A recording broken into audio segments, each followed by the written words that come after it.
Praise the lord.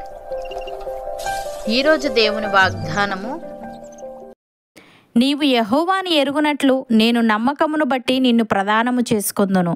హోషేయ గ్రంథము 2వ అధ్యాయము 20వ వచనము. సహోదరి సహోదరులారా, దేవుడు ఇజ్రాయేలీయులతో ఈ మాట పలుకుతున్నాడు. ఈ వాక్యం తన ప్రజల పట్ల దేవుని దృఢమైన ప్రేమ మరియు నిబద్ధతను తెలియజేస్తుంది మరియు వారితో ఆయన సంబంధాన్ని లోతుగా తెలియజేయడానికి దేవుడు ప్రధానం అనే మాటను ఉపయోగించాడు.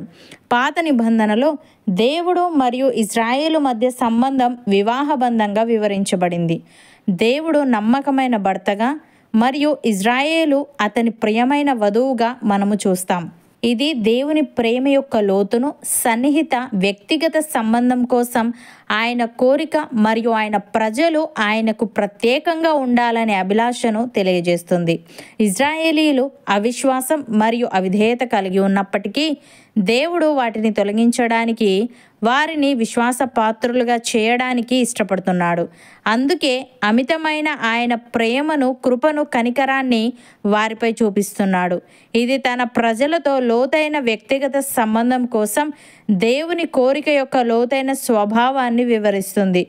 విశ్వాసులుగా దేవుని నమ్మకత్వం ఎన్నటికీ క్షీణించదని మరియు మనచే సన్నిహితంగా ఉండాలని ఆయన కోరిక స్థిరంగా ఉంటుందని తెలుసుకోవడం ద్వారా మనం గొప్ప ఓదార్పును, ధైర్యాన్ని పొందవచ్చు. దేవుడు ఈ విధంగా అంటున్నాడు, ఇదిగో నేను ఇజ్రాయేలు వారితోనూ యూదా వారితోనూ క్రొత్త నిబంధన చేయు దినములు వచ్చుచున్నవి. ఇదే యెహోవా వాక్కు. అది ఐగుప్తులో నుండి వారిని రప్పించుటకై నేను వారిని చెయ్యి పట్టుకొనిన దినమున వారి పితరులతో నేను చేసిన నిబంధన వంటిది కాదు. నేను వారి పెనిమిటినైనను వారు ఆ నిబంధనను భంగము చేసుకొనిరి. ఇదే యెహోవా వాక్కు. ఈ దినములైన తర్వాత నేను ఇజ్రాయేలు వారితోనూ యూదా వారితోనూ చేయబో నిబంధన ఇదే. వారి మనస్సులలో నా ధర్మవిధి ఉంచెదను, వారి హృదయము మీద దాన్ని వ్రాసెదను. యెహోవా వాక్కు ఇదే.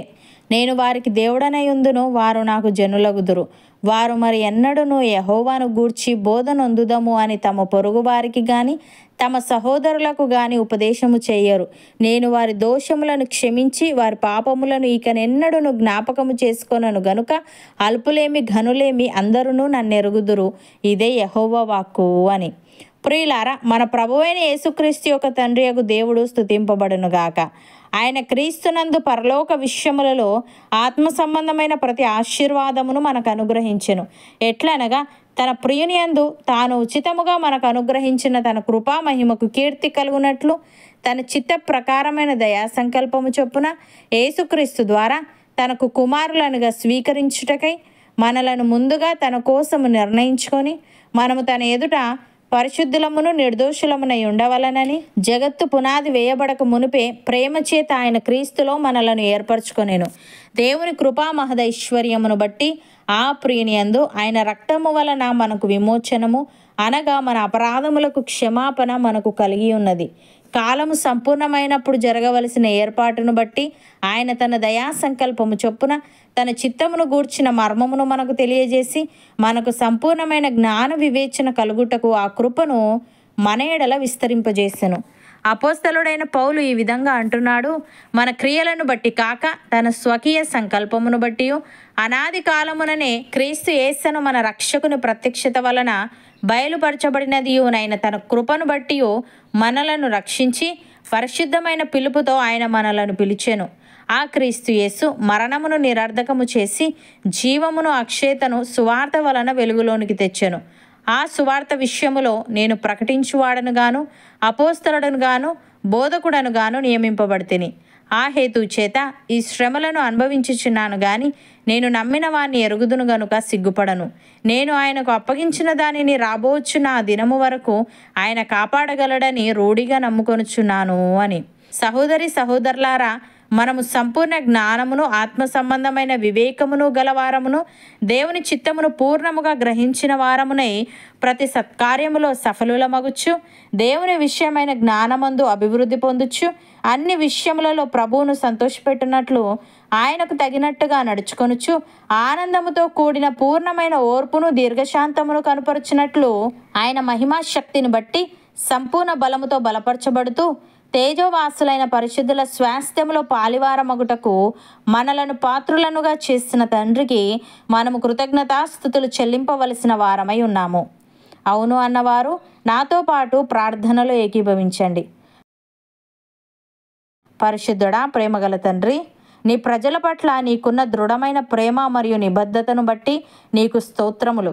దేవా, నీవు నీ ప్రజల దోషములను క్షమించి వారి పాపములను ఇక నిన్నడును జ్ఞాపకము చేసుకొనవు గనుక అల్పులేమి ఘనులేమి అందరూ నిన్నెరుగుదురని, ఈ దినములైన తర్వాత నీ ప్రజల మనస్సులలో నీ ధర్మవిధి ఉంచెదనని నీవు సెలవిచ్చావు. తండ్రి, మేము సంపూర్ణ జ్ఞానమును ఆత్మ సంబంధమైన వివేకమును గలవారమును నీ చిత్తమును పూర్ణముగా గ్రహించిన వారమునై ప్రతి సత్కార్యములో సఫలులమగుచు నీ విషయమైన జ్ఞానమందు అభివృద్ధి పొందుచు అన్ని విషయములలో నిన్ను సంతోషపెట్టునట్లు నీకు తగినట్టుగా నడుచుకునే వారముగా ఉండుటకు సహాయము దయచేయమని నీ దయా సంకల్పము చొప్పున నీ చిత్తమును గూర్చిన మర్మమును మాకు తెలియజేసి మాకు సంపూర్ణమైన జ్ఞాన వివేచన కలుగుటకు నీ కృపను మా ఎడల విస్తరింపజేయమని తేజోవాసులైన పరిశుద్ధుల స్వాస్థ్యములో మాలో ప్రతి ఒక్కరిని నీవే పాలివారుగా చేయమని యేసుక్రీస్తు నామమున ప్రార్థిస్తున్నాము తండ్రి.